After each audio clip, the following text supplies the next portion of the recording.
If you had asked me back then, I would have said my life felt like a dream, the kind where everything's soft and golden, filtered through lace veils and champagne toasts.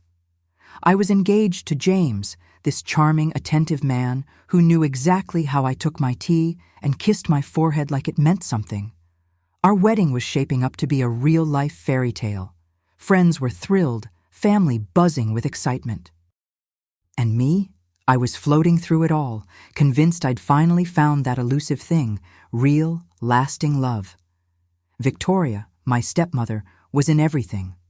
From flower arrangements to the fabric of the table runners, she had opinions, spreadsheets, and an alarming amount of enthusiasm. I told myself it was sweet. That maybe, just maybe, she was making up for years of distance with a genuine desire to help. I wanted to believe that. I needed to believe that. I let her pick centerpiece colors. I let her revise the seating chart. I even let her taste the cake flavors first. In hindsight, I gave her too much: access, trust, space. One Thursday afternoon, I sat down with James's laptop to double-check our vendor bookings. A simple task, just one of 1,000 tiny things to cross off the list. I wasn't snooping. I wasn't even suspicious. But when I opened his email, something felt off. There was a folder I didn't recognize, one he'd clearly forgotten to hide. And inside it, emails. So many emails, messages that started formal but slid into something intimate, words meant for someone else's eyes, not mine. I remember blinking at the screen, unsure if my eyes were lying. Then I saw her name, Victoria. My heart stopped. It wasn't just flirtation. It was full-on betrayal, mapped out in dates, times, hotel names, every word sliced through my chest. The room went cold. I stared at those emails, willing them to disappear, to be some twisted joke. But they didn't vanish. They sat there taunting me. While I was planning a wedding, they were planning... what, exactly? Moments? Escapes? Little stolen slices of my life? I didn't cry right away. That surprised me. I just sat there, frozen, hands clenched, staring at the screen like it could explain itself if I waited long enough. The betrayal didn't hit like a wave. It was quieter, like a slow leak in a tire, letting the air out of everything I thought was solid. My stomach twisted. My throat went dry, and beneath it all, this dull, rising throb of humiliation. How long had they been laughing behind my back? How many of our family dinners had been a performance? I kept hearing her voice, Victoria's, echoing in my head. "Anything you need, darling? I'm here for you." The irony was sharp enough to draw blood. I thought of every hug she gave me during the planning, every overly affectionate pat on my hand. James, too, with his warm eyes and those practiced smiles. How easy it had been for them. How ordinary they had made my love feel, like it was just another dress rehearsal for their private little show. And me? I'd been the audience, clapping, cheering, blind. For a moment, I thought about confronting them, just marching into the living room, screen in hand, and letting the explosion happen. But then something shifted. I can't explain it. Rage, maybe. Or pride. Or the deep, aching need not to let them have the last word. They thought they could betray me and still watch me walk down that aisle like nothing happened? Oh no. If they wanted a show, they were going to get one. But this time, I'd be the one writing the script. So I closed the laptop, slowly, like sealing a coffin. I stood up, adjusted my blouse, and looked at myself in the hallway mirror. My face was pale, but my eyes, they were different, cold, focused. There was no more glow, no more veil of naivety. In its place was something sharp, steady, and deeply personal. I wouldn't scream. I wouldn't sob. I would wait. And when the moment came, I'd let them fall on their own knives, surrounded by flowers, champagne, and all the guests they'd pretended for. The strange part? No one noticed a thing. At brunch that weekend, I smiled, toasted with mimosas, and nodded along as Victoria gushed over peony arrangements. James kissed my cheek in front of everyone, and I let him. I even squeezed his hand back. If anyone sensed something was off, they didn't say it. Maybe they just chalked it up to pre-wedding nerves. Or maybe I was just that convincing. After all, I'd spent years learning how to make people feel comfortable, even when I was drowning. Inside, though, something was changing. My heart had stopped aching and started calculating. I began to see every conversation as a setup, every interaction as a piece on the board. I wasn't the bride anymore. I was something else, something colder but clearer. I started collecting things, quietly. Emails, screenshots, calendar invites, hotel receipts with matching timestamps. Each one felt like a breadcrumb, and I followed them all the way back to the rotten core of what they'd done. There were nights I couldn't sleep, not from sadness, but from the electric hum of planning. I'd stare at the ceiling, imagining their faces when the truth came out. Not in private. No, that would be too easy, too clean. They wanted a perfect wedding? Then they'd get one, with champagne, photographers, and guests who'd remember it for years. I wanted them to fall, and I wanted the whole damn room to watch them hit the ground. I wasn't after closure. I was after consequence. So I played along, wore the dress to every fitting, let Victoria choose the linens, held James's hand, and whispered sweet nothings that made my stomach churn. Every time I smiled, I imagined the endgame. And strangely, the closer the day got, the calmer I felt. Not because I'd forgiven them, far from it, but because I knew what they didn't, that their little secret was about to become very, very public. Keeping the secret was harder than I thought, not because I was tempted to confess, but because every moment I spent with them felt like swallowing glass. Every laugh felt hollow, every hug rehearsed. But I did it.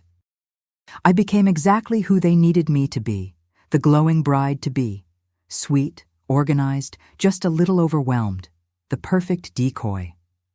I watched them relax around me, thinking they'd gotten away with it. And I let them. The lie wrapped tighter, day by day. I started documenting everything. Not just the affair, the details of how they moved, what they said, how they looked at each other when they thought I wasn't paying attention. I was building something bigger than evidence. I was building truth, layer by layer, like a courtroom in my own head. Screenshots were neatly labeled, emails were archived. I bought a second phone just to store it all. I even photographed the keycard I found in James's wallet. If I was going to burn this down, I wanted the ashes to mean something. There was only one person I told. My father. My real one. Not Victoria's second chance, but mine, the man who raised me before she ever came along. We hadn't always been close, not after the divorce, but there was still trust there. And when I told him what I found, he didn't speak for a long time. He just sat in his chair, hands clenched around the arms, face pale. Then he looked up at me, really looked, and said, "All right, what do we do next?" No anger, just quiet, grounded resolve. It was the first time I didn't feel alone in it. We weren't just daughter and father anymore. We were co-conspirators. He began helping me behind the scenes. Nothing dramatic, just little things like confirming timelines or reviewing documents. Every time Victoria walked past him and smiled, he stayed composed. But I saw the shift in him, the grief, the betrayal, and also the pride. I think he was proud that I wasn't breaking, that I was turning something gutting into something strategic, and I was just getting started. I started to notice how easily people believe what they want to see. James would call me his girl in front of friends, squeeze my shoulder, kiss my temple, and everyone around us would just sigh, envious. Victoria, always nearby, would beam like a proud parent. It was sickening, but I smiled through it. Because that smile? It was my armor. I wasn't playing dumb. I was playing patient. Every moment I endured without flinching gave me more power. It became a kind of sport. My father and I would meet in quiet places, diners mostly, with greasy coffee and flickering lights, the kind of spots no one paid attention to. He'd slide his reading glasses on, go over new findings like he was reviewing tax forms. We'd speak low, measured. Once he handed me a tiny flash drive and said, "You might want a backup." I didn't ask how he got it. We had fallen into this rhythm, a language built on nods and shared looks. It was the strangest kind of bonding, born in betrayal. Meanwhile, Victoria kept playing the doting stepmother. She'd drop off swatches at my apartment, bake cookies just because, and ask if I wanted help writing my vows. The performance was breathtaking, really. A woman betraying both her husband and stepdaughter, planning a wedding while hiding her affair, and doing it all with glitter on her nails. Sometimes, when she left the room, I'd stare at the space she'd just occupied and wonder if she even felt guilt. Or if guilt was something she'd ever had. James was a little harder to read. I think part of him suspected something wasn't quite right, but he was too confident to believe I knew. That's the thing about men like him. They count on your silence. They confuse grace with ignorance. He'd tilt his head when I looked at him too long, or ask, "You okay?" in that soft, rehearsed tone. I'd nod, say I was just tired, smile. And every time I said it, I could feel the truth pressing against my ribs like a secret waiting to detonate. The hardest part wasn't pretending.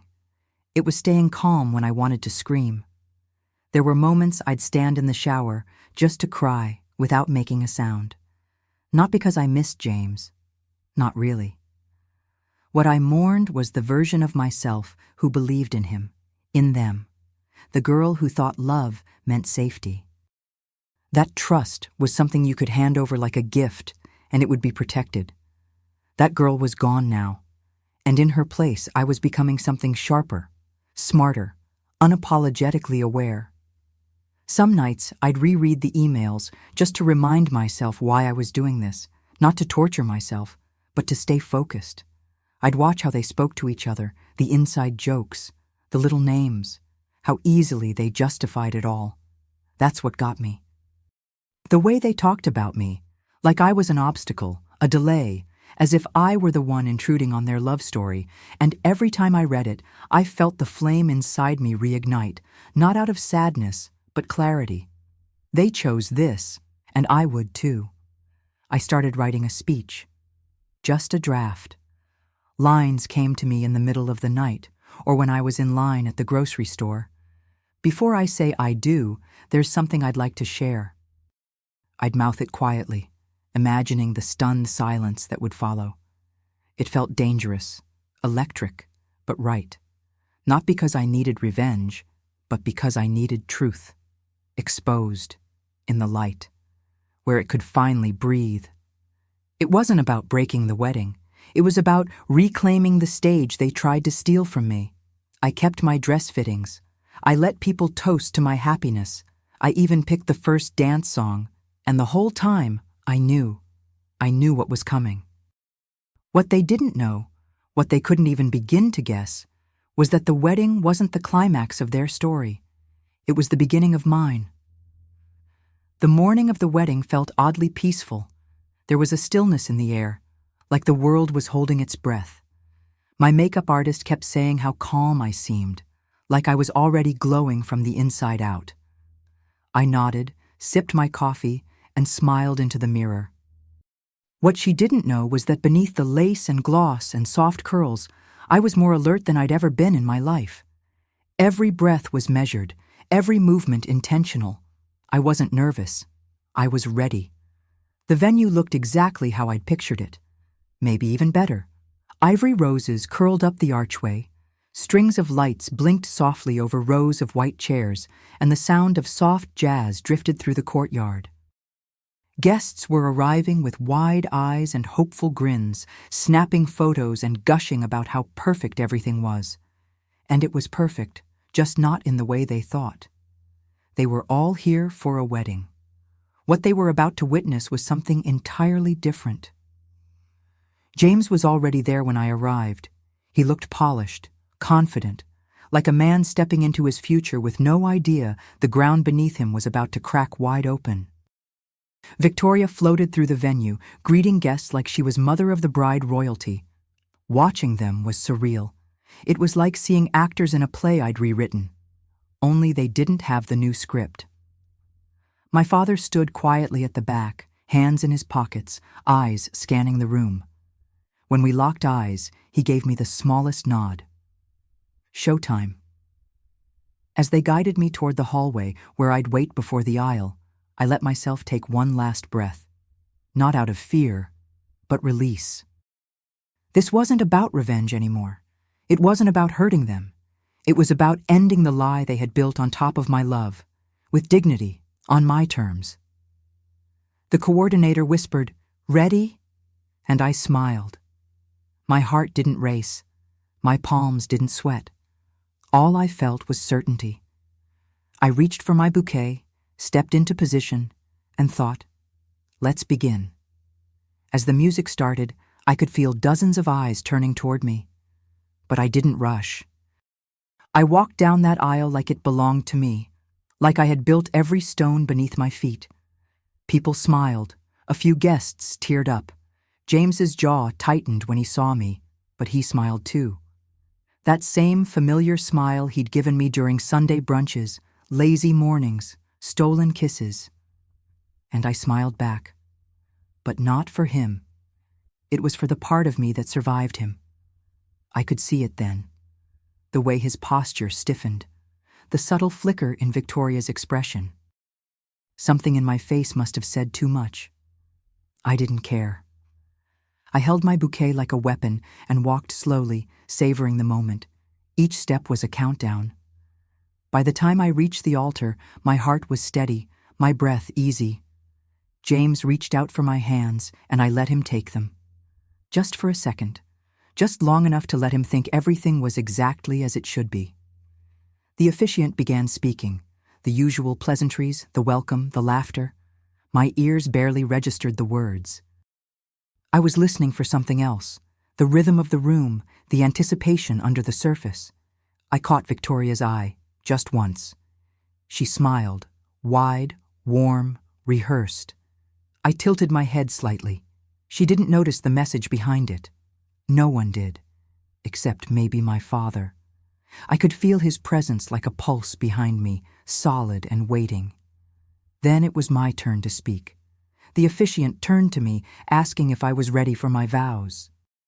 And I took one small step forward, just enough to break the script. There was a soft ripple through the guests, a shifting of attention. I cleared my throat gently, then looked out across the sea of faces. Before I say I do, I said clearly, there's something I'd like to share with all of you. There was a moment, just one, where no one moved. You could hear the wind rustle through the garden canopy, the faint clink of a fork on porcelain. Every eye was on me. Some guests leaned in slightly, expecting something sweet. A childhood story, maybe. A funny memory. But James's smile froze, and Victoria's fingers tightened around her clutch. I saw it.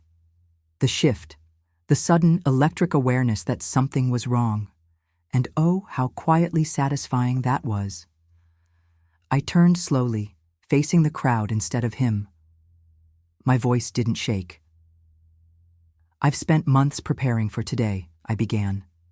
Not just the dress, or the music, or the flowers, but something else. Something a little more important. A few people exchanged confused glances. Someone in the second row murmured something I couldn't hear. But I wasn't speaking to them, not yet. I was speaking to the two people who had turned my love into something twisted, and they knew it. Behind me, a hush spread like a fog. The officiant looked stunned. James was still frozen, eyes darting to mine, searching for some sign that this was a joke. Victoria's smile had vanished completely. I took another breath. You've all come here expecting a wedding, I said, and I promise you'll witness something memorable today. That's when my father stepped forward from the back, carrying a small remote, his face calm, focused. He handed it to me without a word. I pressed the button. The screen behind the altar flickered to life with a soft hum. At first, people looked around, confused, unsure if this was part of the ceremony. A video? A slideshow? Wedding memories, maybe. But the first slide silenced everything. It was a screenshot, an email thread between James and Victoria. Subject line, "Last night was perfect." My name wasn't in it, but they both were. The words were intimate, familiar, raw. The gasps came slow at first, then sharper, like air being sucked out of the room. James turned toward me, panic dawning across his face. "Ella," he whispered. But I didn't look at him. I kept my eyes on the crowd. More screenshots appeared, hotel confirmations, photos, chat logs, time-stamped texts that mapped their affair with cruel precision. I watched their lies unravel in real time, projected 20 feet wide in front of everyone who once believed in us. I could feel the shame ripple through him. I could see Victoria's chest rise and fall as she tried to steady her breath. Some guests looked away. Others stared, stunned. One older woman in the front row crossed herself. Another guest, wide-eyed, whispered, "Oh my God," over and over again. A few people glanced at Victoria, expecting her to speak, but she didn't. She couldn't. Her face was pale, like all the color had drained from her body. James reached out as if to stop the show, but it was far too late for that. This wasn't a moment you could delete. This was permanent, public, and exactly what they deserved. I stepped away from the altar, let the silence settle, then turned, not to James, not to the guests, but to my father. He was watching me with a look that was equal parts grief and pride, and that's when I said it. I wasn't the only one betrayed. The room shifted again, heads turning, energy spiking. I faced my father fully and added, "Dad, I think you deserve to know this too." And just like that, the focus of the room shifted. James wasn't the only man about to lose something. My father didn't flinch. He walked forward slowly, every step deliberate, like he was shedding the weight of years with each movement. He reached the microphone, the same one James was supposed to use to promise me forever, and looked directly at Victoria. "I filed for divorce 3 days ago," he said. The words rang out clear, steady, not angry, just final. There was a low gasp from the guests, and then silence, thick and unmoving. Victoria looked like she might faint. She opened her mouth, probably to spin a lie, but nothing came out. Her lips trembled. Her eyes darted around, searching for a lifeline, but there were none. Not today. She was standing on a stage she helped build, and now the lights were on, and the audience was watching. James, beside her, looked gutted. Not because he cared about me or my father, but because the curtain had dropped, and there was nowhere left to hide. His charm had always been his mask. And now, it was gone. My father stepped back, his hand grazing my shoulder as he passed me. That simple touch held so much. Pain, release, love, solidarity. I wanted to cry, but I didn't. Not yet. I turned back to the guests. Some looked uncomfortable, others looked amazed, but they were listening, and I wasn't going to waste the moment. "This wasn't easy," I said, "but it was necessary, because secrets like these don't just hurt in private, they rot everything they touch. And I refuse to let that rot define my story." I paused, just long enough for the weight to settle. "So no," I continued, "there won't be a wedding today." There was a collective intake of breath, that sharp, stunned stillness that happens when people aren't sure what comes next. And then I smiled, not a bitter smile, not angry, just free. "But we will have a celebration, because truth is worth celebrating. And fresh starts, They deserve music and food and champagne too. I turned to the coordinator and gave her the smallest nod. She didn't ask questions, she just moved. Within minutes, the reception staff began transforming the space. Servers brought out trays of hors d'oeuvres, the DJ queued up something upbeat, and the bartenders started pouring. It was surreal, like the set of a play had shifted in real time. But it wasn't chaos. It was release. Laughter began to rise, soft and hesitant at first, like people were unsure if they were allowed to enjoy it. I made sure James and Victoria were escorted out. No scenes, no shouting. Just a quiet removal. Poetic, in a way. They walked out through the same doors they had entered, with smug smiles just hours before. I didn't follow them. I didn't even watch. Because this day wasn't about them anymore. It was about me reclaiming it, reclaiming myself. The guests who stayed, they hugged me, they toasted, they danced. It wasn't the wedding they came for. But somehow, it felt even more powerful. Later that night, I stood in the middle of the dance floor, barefoot, champagne in hand, and took a long breath. The music was loud. People were spinning, laughing, living. And for the first time in a long time, I didn't feel like a woman who had been broken. I felt like a woman who had refused to be. There was no victory speech, no final jab. Just the quiet joy of knowing I had spoken my truth and survived the sound of it ringing through a room full of witnesses. What none of them knew, not even my father, was that this story wasn't over yet, not by a long shot. In the days that followed, I expected things to die down, a few phone calls maybe, some awkward silences, but instead, everything exploded. A guest had filmed the entire reveal, from the moment I stepped up to the mic to the last shot of Victoria storming out in heels that suddenly looked ridiculous. By Monday, the video was online. By Friday, it had gone viral. I woke up to messages from strangers, women calling me brave, reporters asking for interviews. And honestly, it felt bizarre. James tried reaching out once. A text, 2 words. I'm sorry. I stared at it for a long time, not because I considered replying, but because of how small it looked, how empty. After everything, that was all he had to say. Victoria didn't reach out at all. Not to me. Not to my father. But I heard through someone that she lost most of her social circles, people distancing themselves quietly as if betrayal were contagious. And maybe it was. Maybe the fallout was its own kind of justice. My father and I kept close during those weeks, closer than we'd been in years.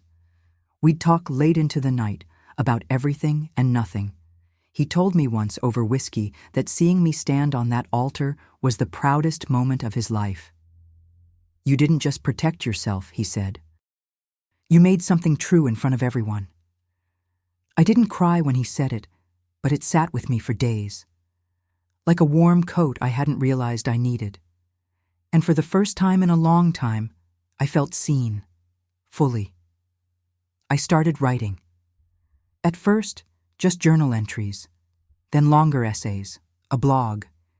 Then someone suggested a book. And I wrote that too. It poured out of me, not just the betrayal, but the rebuilding, the grief, the fire, the steady return to myself. By the time it hit shelves, I'd already begun speaking at small events, women's groups, counseling centers, then colleges. The audience kept growing, and every time I stood behind a podium, I reminded them, you can fall apart without staying broken. One evening, I was at a book signing in a small indie shop. Warm lights, the scent of old paper and fresh coffee, shelves that reached the ceiling. It had been a long day, the kind that leaves your voice hoarse and your heart a little full. I'd just signed the last copy and was about to pack up when someone stepped up to the table. He looked familiar, but I couldn't place him. Dark jacket, kind eyes, the kind of smile that didn't rush. He held my book in one hand and something else in the other, an old photo. He placed the photo gently on the table. A younger Victoria stood in the center, arms around a man who wasn't my father. "That's me," he said quietly. "I was engaged to her once, years ago." I looked up, startled. "She cheated?" I asked before I could stop myself. He nodded. "Took me a long time to trust anyone after that. Then I saw your video and, well, let's just say I didn't expect to feel seen by a stranger." He smiled again, but this time it carried something else. Recognition. We talked for a while, about heartbreak, about how people survive the things they never saw coming. He wasn't bitter, just calm, like someone who had done the work and come out the other side softer, not harder. There was something grounding in that. I found myself laughing, real laughter, not the polite kind you offer to be gracious. We exchanged numbers casually, like two people trading stories at a train station, unsure if they were getting on the same ride, but open to the idea. Later that night, I stared at his contact saved in my phone. No butterflies, no fantasy, just this quiet feeling in my chest that maybe, after everything, something good could grow where the wreckage had settled. It didn't need to be a love story. Not yet. Maybe not ever. But it was a reminder that healing isn't always loud, and connection can begin in the most unexpected places. And sometimes, the people who've been burned the same way can recognize each other in the dark. Weeks passed, then months. Life didn't go back to normal, but it found a rhythm. A new one, quieter, but steadier.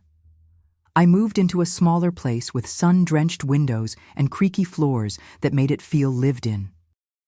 My days were filled with writing, speaking, reading, healing, really, in all its ordinary forms. I watered plants. I burned candles that smelled like cedar. I made coffee the slow way. And every now and then, I'd hear from someone who had watched the video and said, "Thank you, that helped me leave." I never expected my worst moment to become the thing that gave others courage. But maybe that's the strange magic of truth. When you say it out loud, it becomes something people can carry with them. I'd hear stories from women who found the strength to walk away. Some who finally confronted what they'd been avoiding. Some who simply felt less alone. And every time, I was reminded that what I did on that altar wasn't about revenge. It was about returning the story to the person it belonged to, me. As for him, the man from the bookstore, we did go for coffee.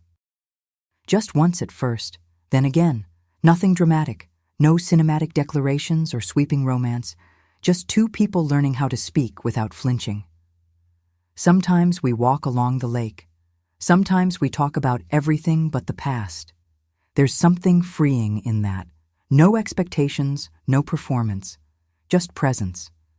And for now, that's enough. More than enough. People still ask me how the story ends. I usually smile and say, I don't think it does. Not really, because healing isn't linear. Love isn't guaranteed, and life is messy and brutal and beautiful. But here's what I know for sure. I was never ruined. I was rewritten.